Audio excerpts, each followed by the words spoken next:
ভয়ানক অবস্থা।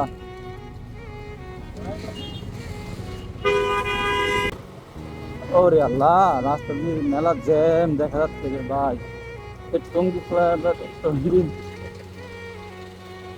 ফ্লাইওভারের উপর জ্যাম লাগলে ভয় লাগে যে রাস্তায় সামনে যে একটা ভয়ানক রাস্তা, যে মনে হয় গাড়ি উল্টে গেছে, নাহলে যে কোনো একটা গাড়ি উল্টা সাইডে ঢুকাইছে, উল্টার থেকে গাড়ি আইছে। দেখি আল্লাহর নাম দিয়ে সামনে যাই, কি হয়। যদি একটা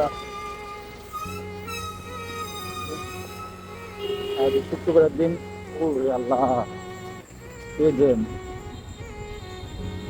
এটা হয়েছে মনে হয়, না হইলে তো ইহার কথা না। নিচে উঠতে সব জায়গায় তো জ্যাম দেখা যাচ্ছে, সামনে একটা ট্রাক আটকে দিয়েছে। কি হয়েছে, যদি স্কুটার যাক সামনে, তারপরে আমি যাই।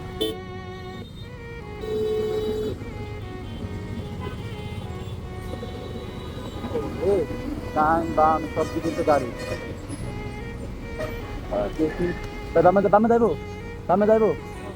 ওই দুটো দিলে বাসটা আবার, কি আল্লাহর নাম কিনছে এখানে।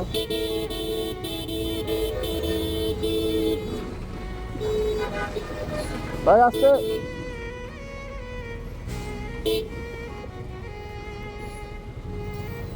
ও রে, যেটা চিন্তা করছিলাম রে, আল্লাহ রে, আজকে শুক্রবারের দিন খুবই ভোগান্তি, আবার গাড়িটা উল্টে গেছে রে। এ আমার বন্ধা রে, যাওয়াটাই মুশকিল, এক লাইনে গাড়ি।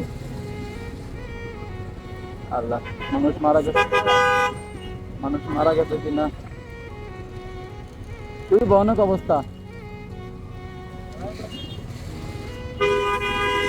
তাহলে কাজ করি। ও রে,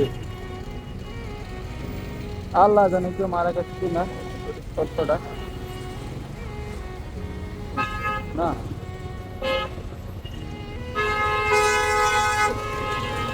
এই যে টঙ্গী ফ্লাইওভারের ডালটা খুবই ভয়ানক, খুবই, কি বলবো মানে। বর্তমান সরকার ও জনাব তারেক রহমানকে দৃষ্টি আকর্ষণ করে বলতেছে, হয়তো ওনার কাছে আমার এই ভিডিওটা যাবে না, কারণ আমি হলো ছোটো একটা ইউটিউবার। যদি গাজীপুর কোনো বর্তমান সরকার বিএনপি নেতার পক্ষ থেকে যদি কেউ আর থাকে, তাহলে আমি দৃষ্টি আকর্ষণ করবো তাদেরকে, যে টঙ্গী ফ্লাইওভারের দুই দুই পাশে, শুধু এক পাশে না, দোনো পাশে যেহেতু একটা বিকল্প একটা কিছু করে, যে লেনের কারণে প্রায় প্রতি মাসে দুই তিনটা গাড়ি এখানে উল্টায়, দুই তিনটা গাড়ির থেকে আর বেশি, আমি তো কমই বললাম।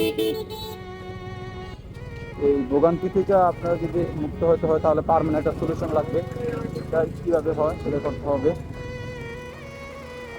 তাদের পরিস্থিতির যে দায়িত্ব আছে তাদেরকে আমি মুক্ত করবো।